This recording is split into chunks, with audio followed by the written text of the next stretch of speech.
Will you be sitting there the whole time?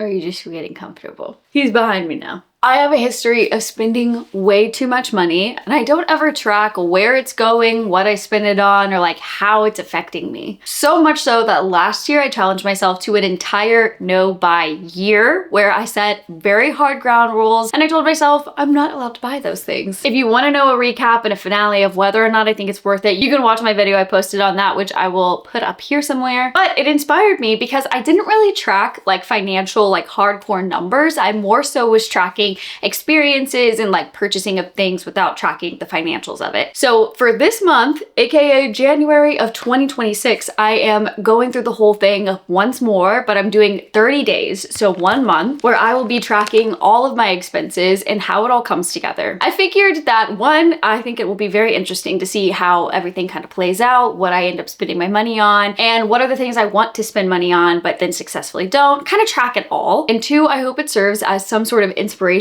for anybody else who's doing a no-buy challenge right now, or anybody who is considering doing one. I know I've found them to be very helpful in rewiring my brain as to like what I'm spending my money on and how I'm spending my money. And I really feel like it can be helpful for you too. So let's get into it all. But first, if you're new here, my name is Crystalline. You can call me Krys, and we chat all things mind, body, and planet on this corner of the internet. So I hope you guys stick around.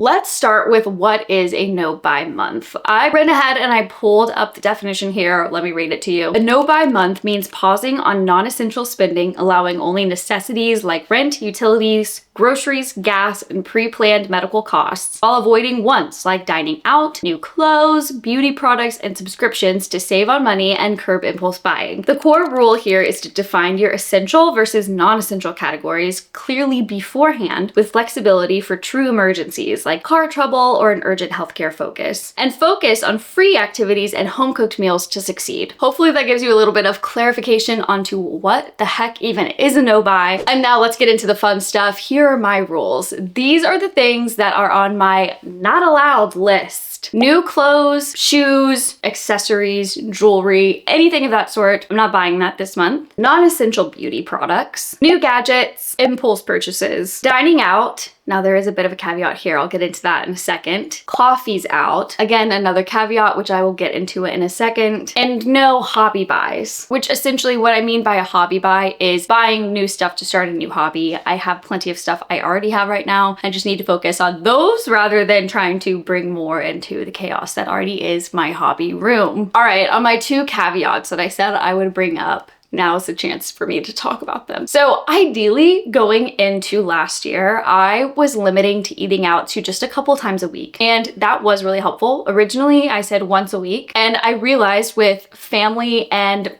living with other people in my house, it just wasn't feasible for me to really hold myself to just eating out once a week when I find myself in situations where other people are eating out and I don't want to like sit at a restaurant table and refuse to eat something because of a challenge I'm doing. I would much rather be present, be in the moment, and eat food with everybody else. So because of that, my exception for dining out is that I am allowing myself to eat out twice a week. I think this fits pretty well with like my habits and my lifestyle. My family, we usually do a big family dinner on Friday nights where we get takeout or we go to a restaurant. And then Saturday is the time for my husband and I, usually we end up eating out Saturday night as like a date night. So I feel like twice a week is pretty good. Now that does mean I need to plan ahead for other days of the week to make sure that I am meal prepping and meal planning. But other than that, I think I feel pretty safe limiting dining out to just twice a week, especially if I focus on those to actually being intentional meals rather than like door dashing Chipotle. Okay, the other thing that I am putting a bit of a caveat on are coffee outings. That is simply because January is my husband's birthday month, and typically every other week we usually get coffee together,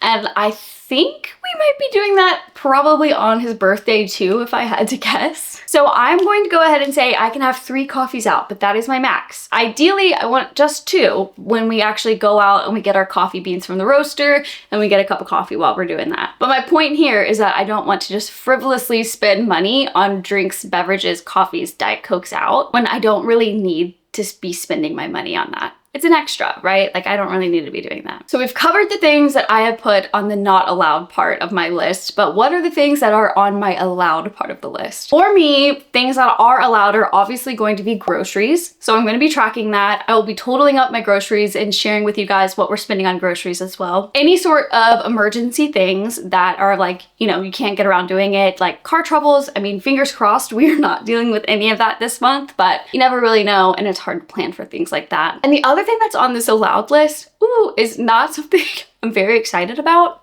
But I've been having some tummy issues and it looks like I have to get my gallbladder removed this month.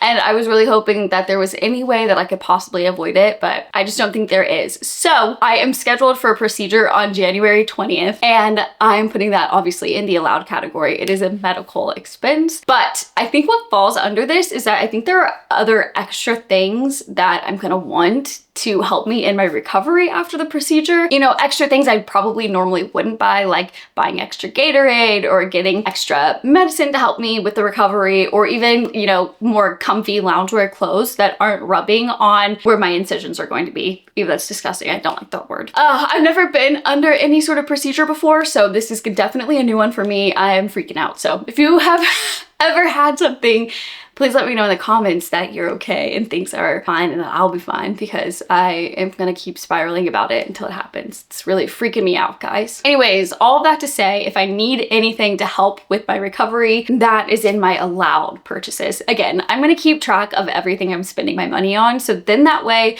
I can come to you guys. I'll do a 2-week update and then at end of the month update where we can go through everything that I've purchased and really look at it and see where am I spending my money, because I find that interesting. Isn't that interesting? Hopefully you guys find it interesting too. The last thing on my allowed list is gifts. So like I mentioned, my husband's birthday is in the month of January. So obviously I'm going to be purchasing some things for his birthday. Those are things that are one-off purchases. You know, I'm not trying to just buy things to buy things for the sake of buying things, but I'm gonna get him some goodies so that way he can have birthday gifts. So that is on my allowed list as well. Okay, and that is the beginning of this journey. Let me know if you guys are planning on doing a no buy challenge this year. If you are, let me know what your rules are below. I find that really interesting to see what other people think are essentials versus non-essentials. You know, I'm sure as I go through this and I'm tracking things, I'm gonna realize that I'm spending money on other things that I didn't think of to include in this list. But this is a great starting point. At the 2-week mark, we can convene together and figure out if there's some other things that need to be adjusted or changed on my banned or allowed lists. But I think that's a good start. So I will see you guys in 2 weeks where I will come back with financials, hardcore numbers, and we can discuss everything. I am very curious to see how things turn out. Like, I think this could be really good, but also I'm a little nervous.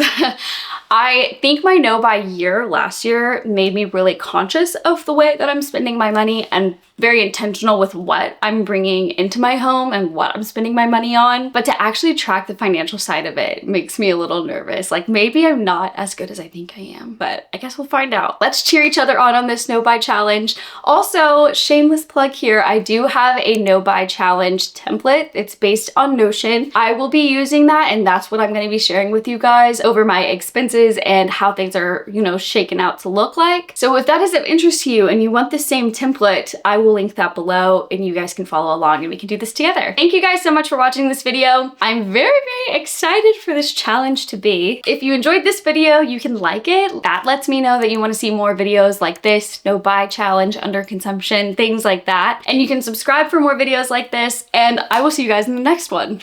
Bye!